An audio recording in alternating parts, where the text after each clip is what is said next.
Hi mamas, welcome to Mother's Yoga Expert Chat Sessions. For today's session, I am joined by the lovely Alicia, who is a birth and a postpartum doula, and she's also a yoga teacher. For the time that I've known Alicia, I can really say that she's a very warm, caring, and informative person. And she's someone who's really passionate about preparing and supporting women through different stages of motherhood. And this is something that really resonates with me, and that's why I was so keen on inviting Alicia to share her knowledge with our members. So, in today's session, we are going to talk about the different stages of labor, understanding the pain psychology around labor, and Alicia is going to share her top 5 tips to navigate through labor. So it's going to be a wonderful session, and I'm sure you're going to love it. Enjoy. So welcome, Alicia. We are so excited to have you, and thank you so much for joining us. Well, thank you for having me. It's a pleasure. Yeah, great. So let's kick off this session, Alicia, by understanding why do women need to understand about stages of labor? Why is it so important?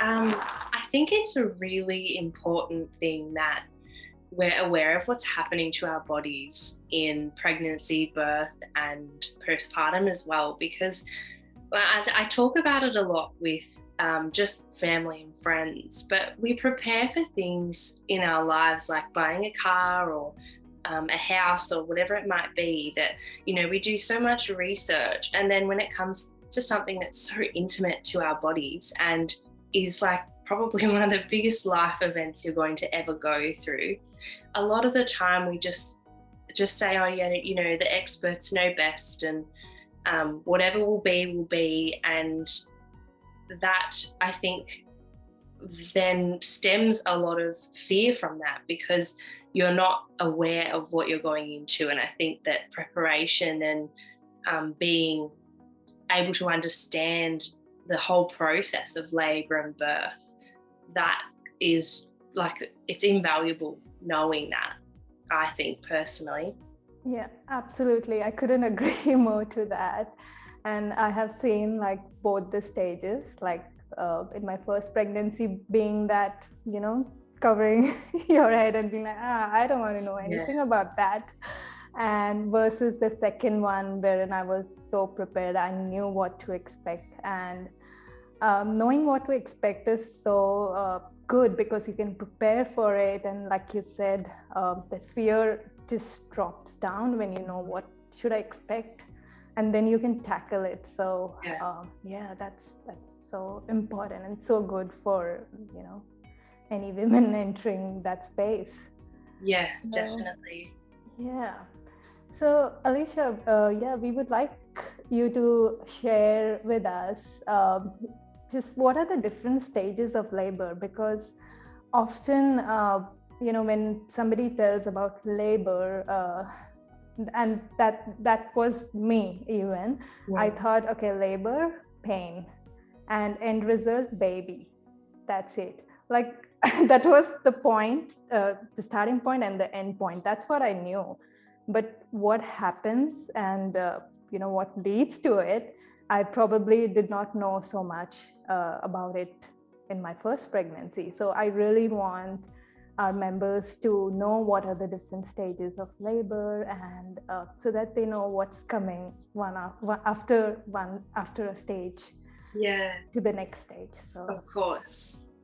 Well, I'll start with stage number 1. There's a fair few ways that you can break it down, and you'll find a few different things on the internet. And some people refer to it as stage 1, stage 2, stage 3. There's varying opinions on how many stages there are. I've broken it into actual names. So I'll start with pre-labor. And pre-labor is sometimes not considered a part of the stages of labor, and it's excused. And so I think it's good to be aware of it anyway, because it's signs that your labor is probably going to begin soon. whether that's in a few days or a few weeks, you know that it's coming and that baby's getting ready to come out. So you might experience things like extravaginal discharge, and you might also have even amniotic fluid leaking. Your mucus plug is likely to release in the coming weeks before birth. It's different for everyone though, and it's good to remember that if you're waiting for a natural onset of labour, that your water doesn't have to break. Your water, it's like in movies and TV shows, the water breaking is the thing that everyone knows. You know, labour's beginning, all of a sudden you get rushed to the hospital and go, the baby's out in the next hour. Like, it's so extreme, but it's not like that in real life. Yeah. And babies can be born with the amniotic fluid still inside the sac. So it's important to remember that that doesn't have to happen, and that you can look for other things in your body to know that labour is perhaps coming on. You might feel more pressure down there. You might be getting that urge to nest around the house and get everything in order before baby arrives, things like that. But yeah, definitely the discharge is something to look out for, and the extra mucus as well, or perhaps even a little bit of blood. But if it's excessive, obviously to seek help. Yeah, that's great. I remember actually mine, like the second time around, I had like the amniotic fluid leak, but the first time around, I think it was more like the backache. Did you get that as well? Yeah, that was another thing. Aches. Yes. I just for a minute or two I was like, nah, I'm not sure if it's just like a backache or is it something coming along. But yeah, slowly it just graduated. So So yes. But yeah, pre-labor signs they can be far in between. Like, it doesn't have to be all happening at once. It can be something one day and you might not see anything for another week until another sign shows, and it just lets you know that your body's getting ready and your baby's going to be on their way soon. But yeah, pre-labor is different for everyone. It might not be so obvious for some women, and it's good to remember that we're all different. And we're all going to have a different experience ultimately as well. Yeah, that's true. So after pre-labor, what would be the next? Yes, so early labor comes next. And in early labor, things are still not consistent. So the contractions aren't coming on regularly, and you probably won't be able to time them if you wanted to be timing your contractions. They're going to be quite irregular still. And in early labour, your cervix is thinning and it's softening. And so as your body is getting ready for birth, this is, I guess, what you would call, some people even consider that labour doesn't begin until active labour starts. And I think that's really unfair, because women are going through so much change and really intense stuff in their bodies in early labour. So I definitely think it's a part of the labour process. But typically it doesn't get counted. It starts at the established labour when people say, I was in labour for X amount of hours. It often starts at the active stage. But in early labour, you can experience things like the backache, nausea. You might get more amniotic fluid or a big break of the waters. You might get a big gush.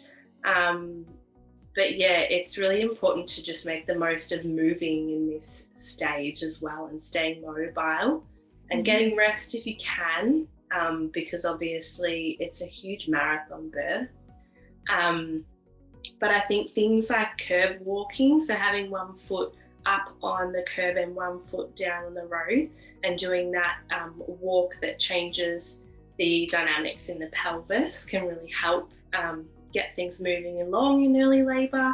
And when something gets uncomfortable, to change positions. And Yeah, it's a really good thing to move in early labour. I highly recommend movement and staying active, and using your birth support people as well to help you with, perhaps you hang on to their neck and sway and squat, or you might be kneeling onto their knees while you're on the ground. Like, you just really need to use the people around you. They're there to help.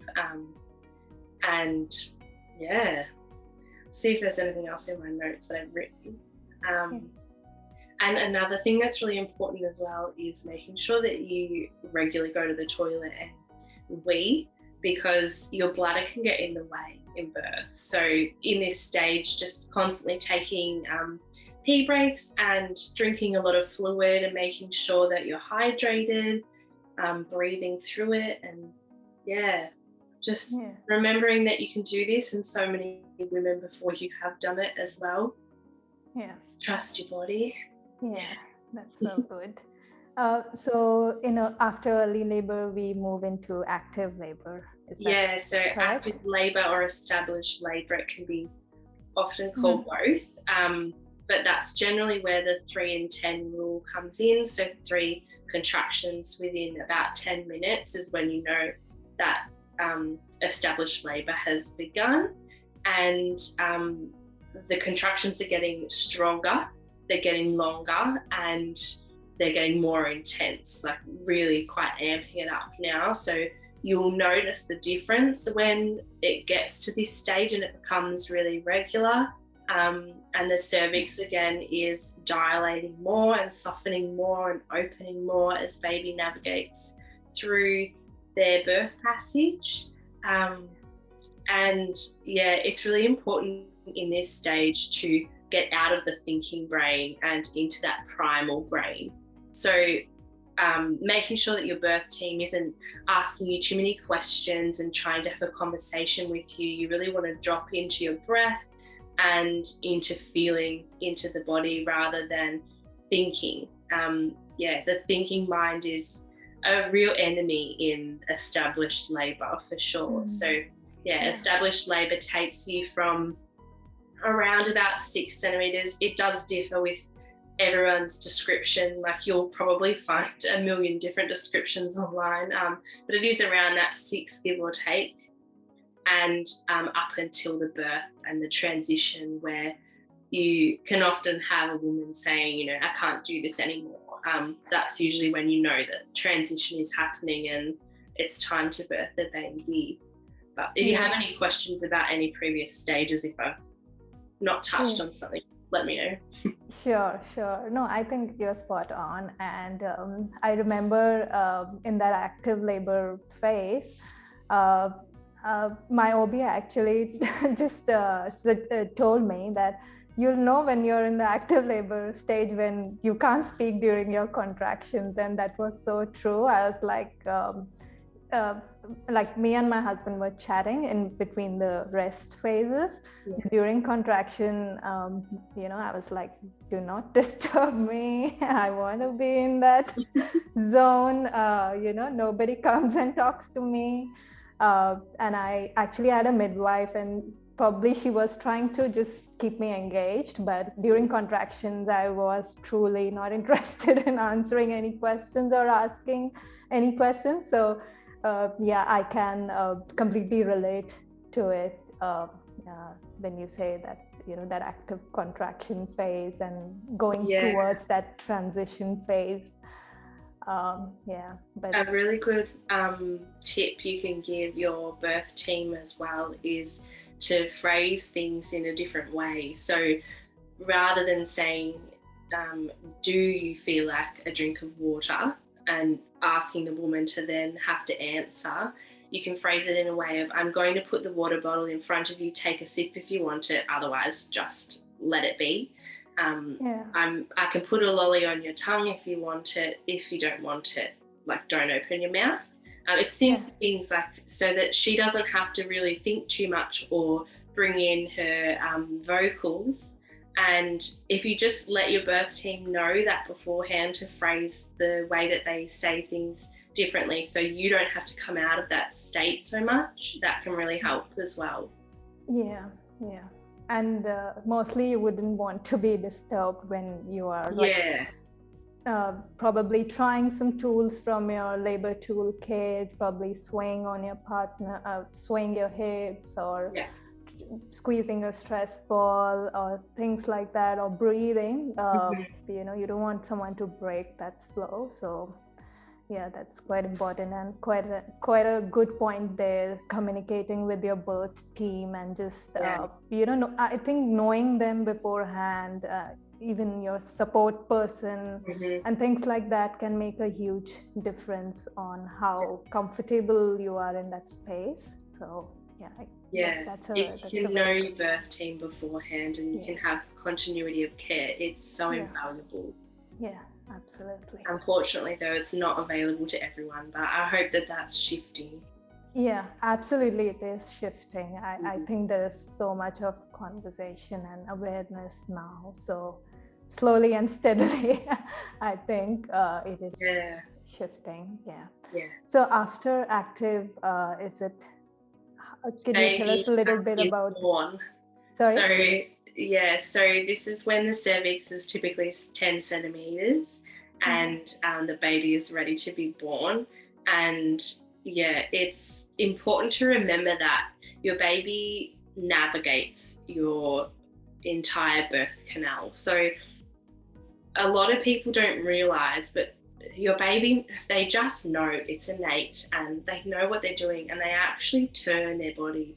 And if you've ever seen any birth videos before, you can see that once the head is out, it typically turns and rotates because they're getting their shoulders through the pelvis and through the bone area. So your baby it's like they're working with you. It's a team effort and you're not alone, and just trust the process that you're working as a team, and that typically most women should be able to naturally birth their babies. And yes, intervention and medical industry, it's there to help if it's needed, but most women should be able to, without complications, naturally and physiologically birth their baby.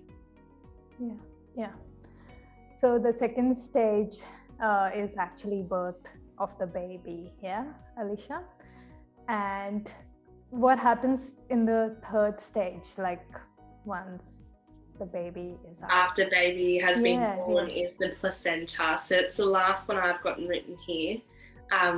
And I feel like it really needs to be spoken about more, because before I started really becoming aware of birth and paying more attention, because it was something that I decided I was interested in. And if someone didn't ask questions and didn't know to seek out information, a lot of women don't know that you actually have to deliver your placenta after your baby. And that was who I was. I was a person that had no idea until all of a sudden I did, when I decided to educate myself. So it is really important to be aware of what's happening and the process of your entire journey from the conception all the way until postpartum.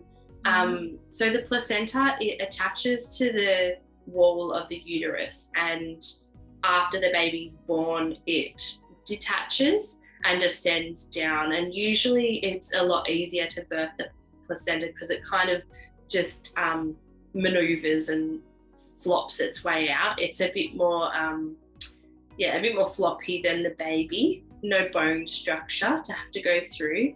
But it is good to actually understand how that works, and you can either have that physiological birth of your placenta and let it happen naturally. And typically in hospitals, they don't give you more than an hour to an hour and a half. And if your body doesn't show that the placenta is going to be birthed soon, they'll typically intervene.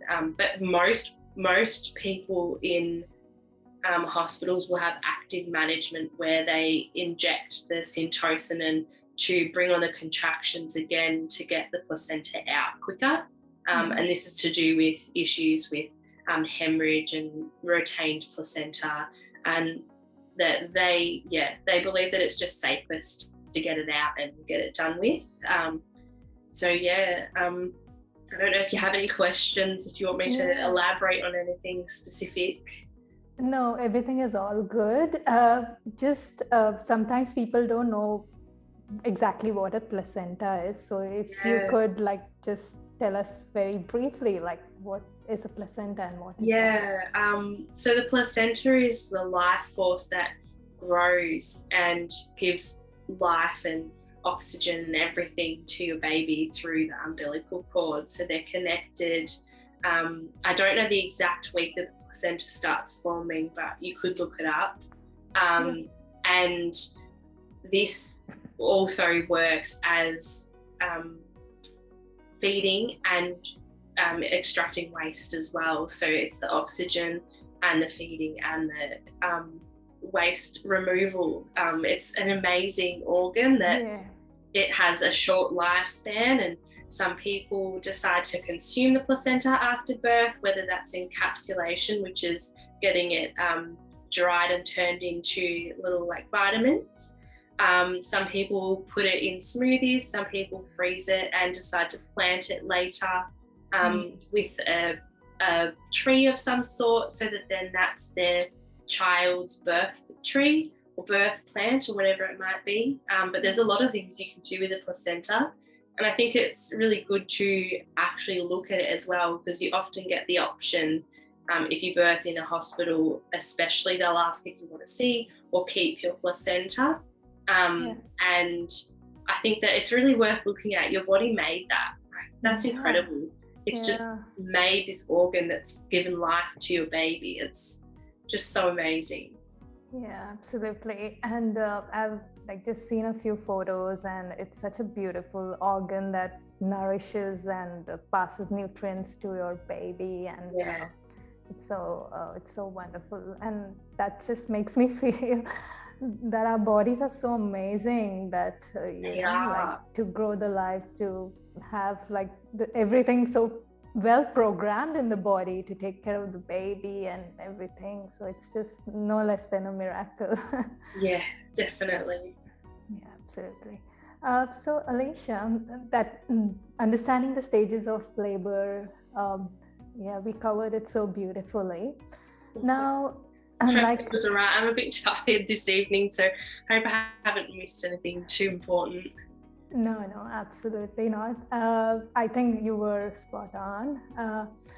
Now, coming to that early labor and that active phase, and how I said at the start, that like me, there are many women who think about birth is just labor and birth of the baby. So, and when they imagine about labor, it's just the pain aspect that is top of the mind.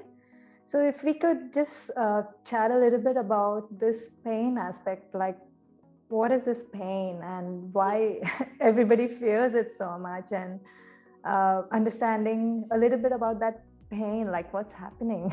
Yeah, I think that educating yourself and being informed of what the pain's purpose is one of the best ways to work with the pain, rather than fight and pull away against it, because more pain comes from that cycle. So in birth, we don't experience pain as though it's an injury. So pathological pain associated with a cut or a graze or a breaking of a bone is pain that your body is telling you something's wrong, and that pain, it's not something that should have happened to the body. Whereas birth is physiological pain, and that's pain with purpose, and it's accompanied by an entire cocktail of hormones, and this helps us to be able to actually manage the pain as well, because we have things like the oxytocin, which is that love hormone that comes in and allows us to get into that right state for labour and birth, and to be able to bond with your baby after birth. So it is really, really important to know that pain in labour it's got a purpose, and it's not useless pain like cutting yourself or falling over and grazing your knee. It's completely different in the type of pain that it actually is. And when you fight against pain, your body tenses. And even if it's just like you think of something where you get a fright or whatever it might be, and you tense up, and perhaps your breathing accelerates and things are on high. It's like almost like that fight or flight response as well. And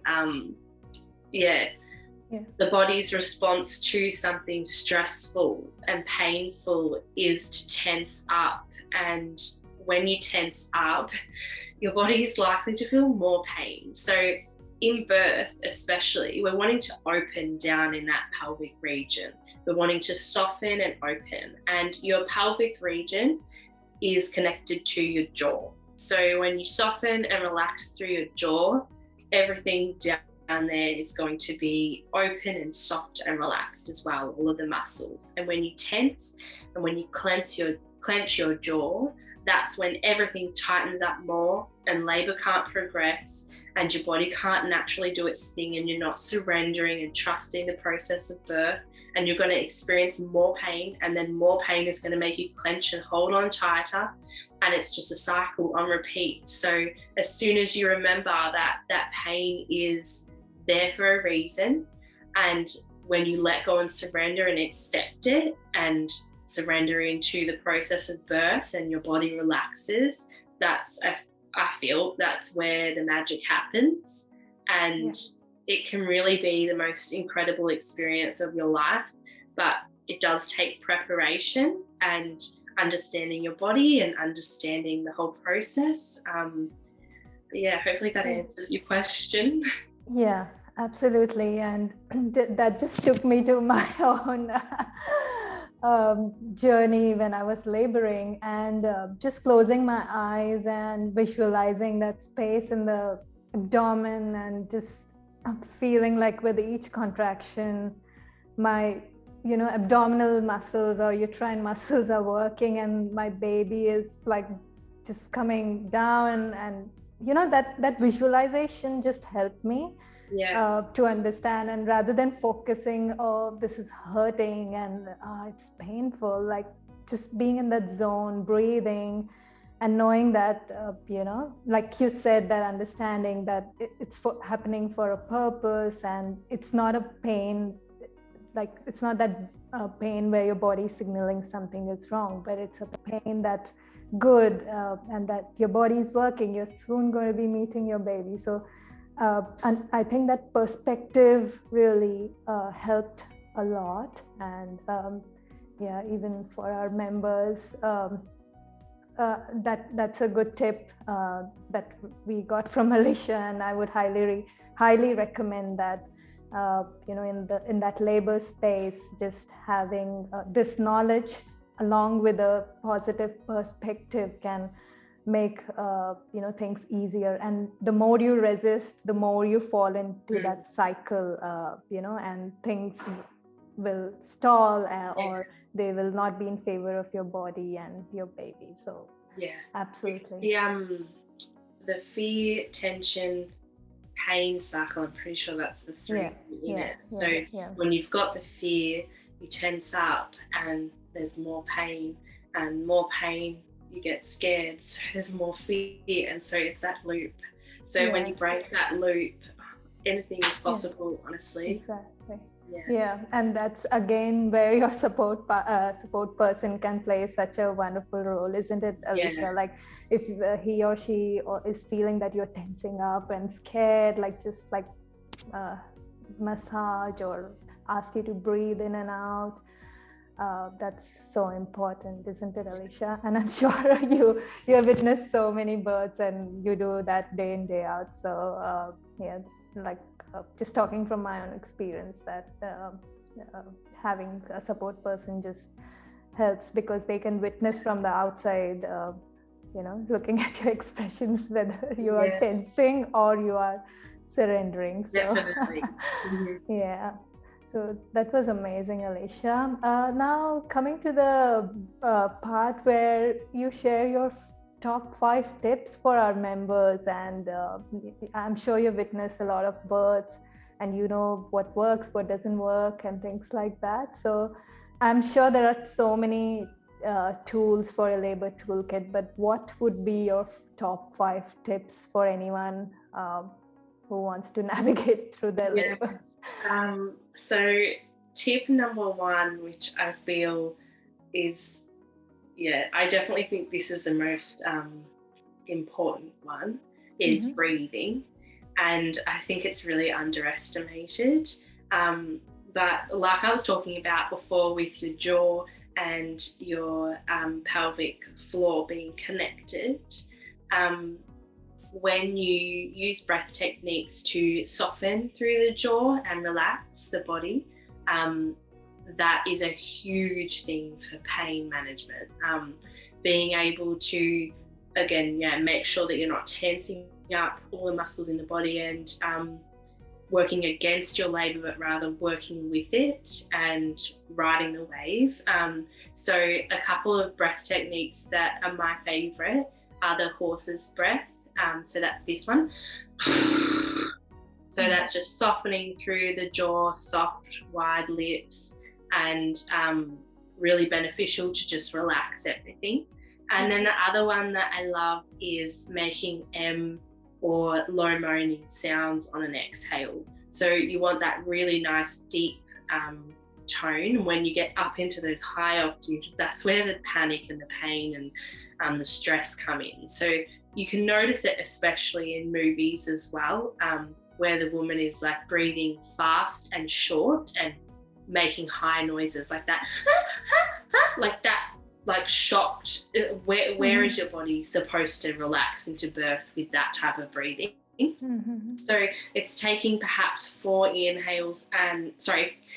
counts on an inhale and about 6 on an exhale. So focusing on the exhale being longer, because that is when your body relaxes on the exhale. So inhale, things go up. Exhale, things soften and release and surrender. So making low moaning or M sounds with the vibration especially as well, and here allows everything to soften down there. And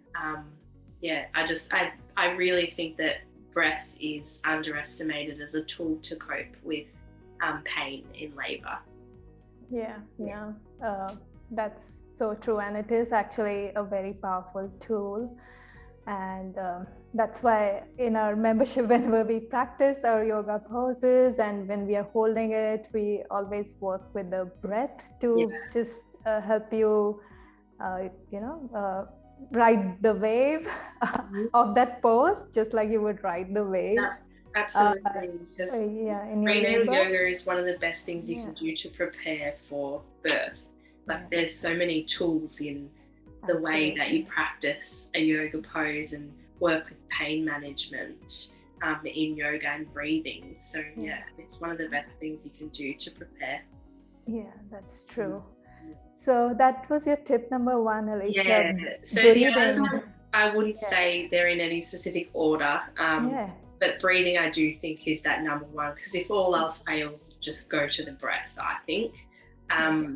So a use of water is such as like the hot shower, and it might also be even just a wet face washer on the forehead or wiping down the back. The counteraction of the water, whether it's hot or cold, it's preference really, can just be enough to give your body another sensation to distract you away from the pain that you're experiencing. It's not going to make it go away, but it can relieve the pain. Water is just a really beneficial tool for pain management. And if you think about what you want when you're sick, when you're feeling unwell, like that hot water or the cold face washer on the forehead, like those things are really soothing and feel really nice. So it's likely that they're going to feel nice in labour as well. The next one is staying mobile. So like I was talking about in that early phase of labour, and staying on, it doesn't have to be on your feet, but staying mobile and avoiding laying on your back. So that's the worst position you can be in. That's not helping anything progress. So if you don't have to lay on your back and you can move around, and you can use, especially if you're in the hospital, use that bed. That bed, it moves. The top part of the bed moves up and down. The base moves up and down. Get it to the height that works for you, and don't lie on it. Use it as a platform, and use that top bit to lean up and put your elbows on and breathe over the top of the bed, or sway on the ground and use the base of the bed to hold on to. Changing positions as one gets uncomfortable, change to the next. I really just think that staying mobile is very beneficial in managing that pain, and remembering that if you're feeling a really uncomfortable pain in one position, you don't have to stay there. You can use your birth team to help you to find another position that works for you. And even if it's swaying, you don't have to be still. You can be swaying side to side. You can use something called a rebozo, and you can also use a blanket in replacement of a rebozo. It's just like a long piece of material, and that can be wrapped around your underarms or around your hips and used to help you to move and stay mobile. Did you want to touch on anything there, or shall I keep going? Keep going. Cool. Absolutely. Massage and acupressure are also really great for pain management, because I think as well, like a lot of the medical interventions for pain management are numbing our pain, like an epidural, for example, or the gas, and taking us into a bit of an altered state. But with natural forms of pain management, we're realizing that this pain doesn't need to be numbed, because it's not pain without purpose, it's pain with purpose. And it's okay to feel the pain, but it's also okay to want to counteract it with something. So acupressure points, there's some really great ones. If you're feeling really like quite a lot of pain in your back area, I don't know if there's like a section you can include notes for this later on, but I can send through the exact details. But it's about 2 finger widths away at the waistline and behind the belly button line about, and either 2 finger widths or 4 finger widths away from the spine. Those are the points where you press into. And so your partner or birth support team member can do this for you. I've seen it with each contraction. As each one comes, the partner has pressed in really hard as they can, to counteract that pain of the contraction of the labour. And there's also nausea. It's not pain necessarily, but it's not a nice feeling. And there's a point in between the finger and thumb here that someone can actually like hold on to for a few seconds to relieve nausea. So this point can also be used in pregnancy too, in early stages. It's good if someone else can do it for you and you can lay down and relax. I feel like I'm talking 100 miles an hour, sorry. No. But this can be held for say 7 to 10 seconds and then released for a little bit and held again. You can repeat that, 3 to 5 times, or until it starts to subside. And also just the massage as well, massaging the shoulders or down the back. And it can even be incorporating that water use. It might be in the shower, wiping down the woman's back, and just giving that counteraction of the pain in contractions and giving her something else to focus on. It might also be in the break in the contractions, because some women don't want to be touched during a contraction, and it's like all hands off while the contraction's happening. So it's going to be different for everyone. Yeah. And the lucky last one is water immersion. So actually being under the water in either a birth pool or a bath. This allows the mum to be able to not have to focus on gravity so much. So the water really relieves a lot of pain in that it's relieving a lot of the weight, and it helps you to carry your baby essentially. But yeah, again, like think about what you like when you're feeling unwell. and having a hot bath, like that's one of the nicest things you can do when you're not feeling well, and how rejuvenating and how good that can be for you in feeling better. It probably can also make you feel better in birth as well.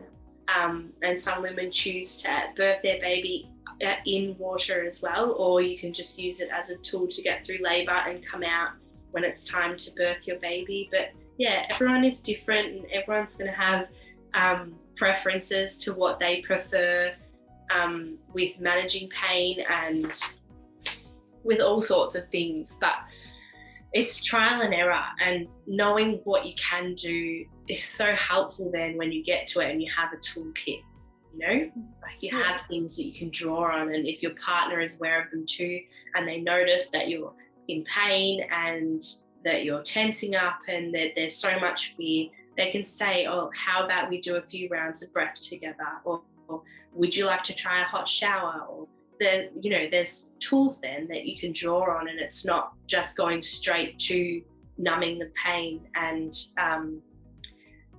going for something like the epidural because you just don't want to experience the pain any longer. But when you actually understand the purpose of it and that it's all, it's got its purpose. I feel like that helps.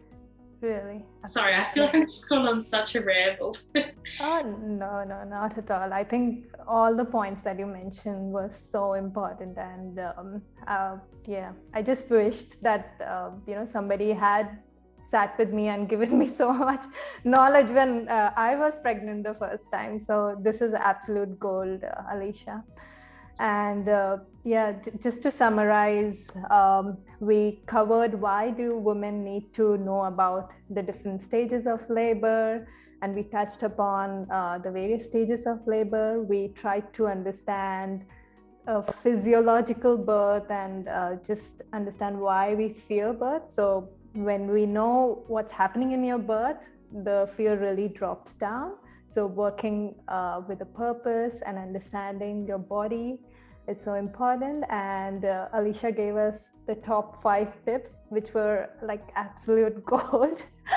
So thank you so much, Alicia. This was an amazing session, and it was so crisp, so to the point, and it really showed that experience, and it was such an informative session. So I'm sure the members will enjoy this, and I would request the members or whoever is watching this session, share it with your birth support team or your partner, so that they also know what to expect when, because they are the ones looking, standing beside you and looking at you. So they shouldn't panic, because if they are fearful, it can affect you. So their understanding that, okay, this is probably early labor, okay, she's inactive, she needs my support, this is the pushing phase, so probably here's how I can support her, and this is the 3rd stage. So that kind of understanding with them as well can affect you a lot and support you a lot. So share it with them, share it with your friends for whom this information might be helpful. So thank you so much, Alicia. It was wonderful to have you, and hopefully we see you again for another session with us. Yes. Thank you so much. Thank you for having me. Hopefully it's offered some knowledge for people. Definitely it has. All right, I'll catch you soon. Bye. All right, see ya. So I hope you enjoyed this session and got something out of it. Let me know in the comments below, what is that thing that you found most helpful out of today's session? If you would like to know more about our Mothers Yoga membership, you can visit www.mothersyoga.com. I'll catch you soon for our next session. Bye.